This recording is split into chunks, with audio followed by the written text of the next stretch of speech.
Nandito nga ako ngayon sa Pescadores kasi meron order sa akin isang karong sorbetes. At ito nga yung gusto ko. Tuwing may event akong pupuntahan, yung mga pagkain. Isang panibagong kwento na naman to. Pero bago ang lahat, intro muna ako. Ako si Yan, isa akong sorbetero. At ito ang kwento ko. Ngayon araw nga meron nag-order sa akin. Kaya ito nagmamadali na ako. Isang cart nga in-order sa akin. At isa nga sa mga followers ko yung order sa akin. Pinyag nga doon sa ka-birthday. Nandito na ako sa Pescadores at dito ko nga daw dalihin kasi dito gaganapin yung birthday sa Kabinyag. Pinugol map ko pa nga to para hindi ako maligaw. Nandito na ako sa labas ng Pescadores kasi mga time na yun kinunta ko yung order sa akin. Ito nga yung order niya. Okay na, nag-reply na nga at ipasok ko na nga. Kaya ito tinulak ko na tong cart ko at diretso nga lang ako. Event place nga to pinuntahan ko at marami nga nagpupunta dito para dito ganapin yung mga event. Naitabi ko na nga yung cart ko dito. Sa nga no, nandito lang sa labas. Nandito lang sa labas kasi bawal pumasok. Baka daw kasi maglawa yung yung ice cream. Pero wala tayong magagawa.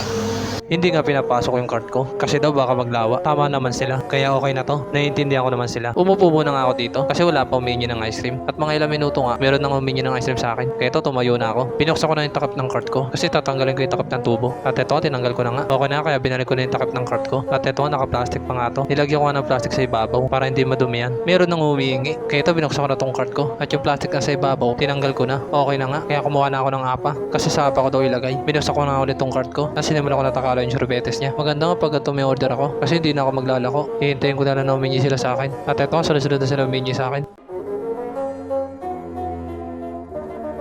Okay na, nabigyan ko na kasi ng lahat. Kaya ito, sinarado ko na muna tong cart ko. Umupo muna nga ako dito kasi wala pa humingi ng sorbetes. Meron nga nag-aalok sa akin. Kaya ito, pinuntahan ko na. Ano yung libre? Kasama rin ba? Ito sa usawa no, mangyero. Okay, thank you. Shoutout na pala kay ate. Nagbigay sa akin ng star. Thank you. Binigyan niya ako ni ate ng cheese stick at masarap nga to. Lalo na yung sausawan na ito. Kaya ito, dinadamihan ko yung paglagay. Akala ko vendor si ate. Yun pala, pinaluto rin ito na may-ari. Okay na, kaya umalis na ako. At umupo na nga ulit ako dito. Shoutout nga pala kay ate. Nakakagulat nga kasi kilala ko ni ate. Kaya naman pala, kasi isa sa mga tapan ko. Kaya nagulat ako yung tinawag niya yung pangalan ko. Ang dami na talaga nakakilala sa akin. Okay na, naubos ko na nga. Meron nga sila nilagay sa cart ko. Nakakatuwa naman. Para daw malaman ng bisita na libre itong sorbetes na to. Biglang ang dumilim at parang ulan na naman. Kakalabas lang kasi ng bagyong Christine. Kaya ganito pa siguro yung panahon. At buti na nga lang, sakto sa order ko. Hindi na rin gaano umuulan. Pero grabe yung iniwan na gupit ni Christine sa mga tao. Mga boss, niyaya ako ni ate. Yung isa sa mga tapat ko. Ito.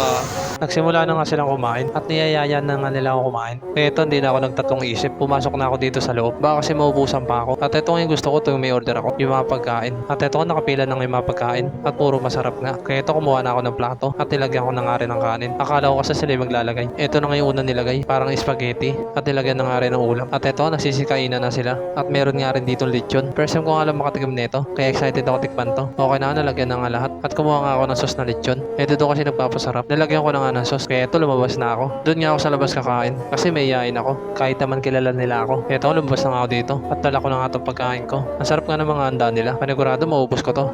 Boss, ano to? Hindi ko alam kung ano to eh. Basta masasarap daw to. Tara, kain tayo.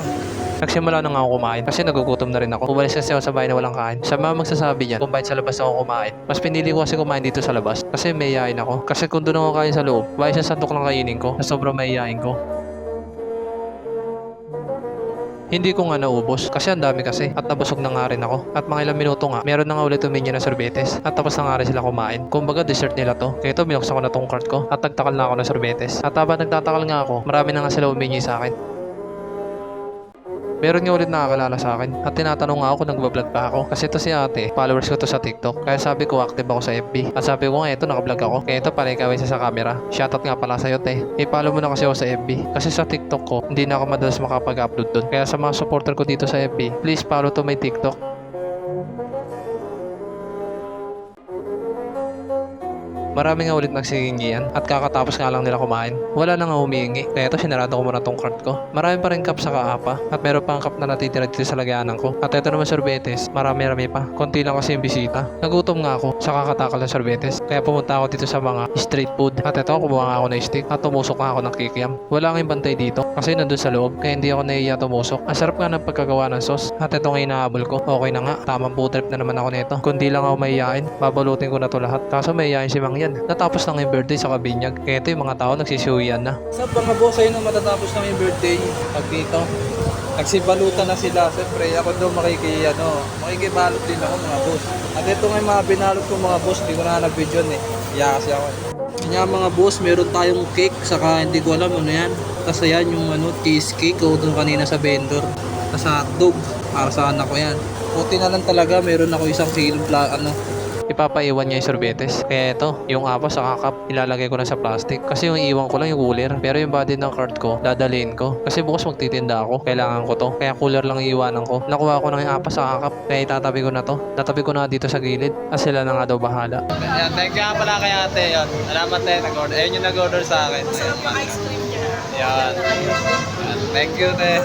Ito naman yung sunod ko tatanggalin, yung cooler. Ito, tinatanggal ko na yung tali. Medyo mekpek nga yung pagkatali ko dito. Kasi pag di ko ginawa yun, baka mahulog tong cooler. Okay na, natanggal ko na nga yung tali. At yung tatanggalin ko na nga, meron pa humingi ng sorbetes. Ito, binuksan ko ulit yung cart ko. At nagtakal na ako ng sorbetes. Akala kasi nila hindi iwan to. Kaya humingi na sila ng sorbetes. Pero pinaliwanag ko naman, naiiwan ko to sorbetes. At pati nga itong anak ni ma'am, humingi na nga rin ng sorbetes. At hindi ko alam. Nanonood din pala sila ng vlog ko. At pa-shoutout nga daw. Shoutout nga pala sa'yo. Kung napapanood to, pakishare naman. Wala nang humingi. Kaya nagpatulong na ako para tanggalin to. Kasi mabigat to. Kaya kailangan ko ng katulong.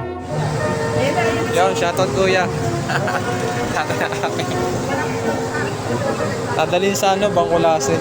Eh, nag-arke lang. Ah, yan eh. Yo, happy birthday nga pala doon. Thank you. At habang paalis na nga ako, nagpahabol pa nga ng shoutout si ma'am. Shoutout sa inyong lahat. Sana maulit pa. At ito nga, tulong ko na nga tong cart ko. At wala nga cooler to. Iniwan ko kasi. Sup mga boss, ayun na nga rin pauwi na ako. At nga, iniwan na nga yung ulit kasi hindi pa naubos. Kaya yun, hanggang dito na mga boss. Salamat, peace!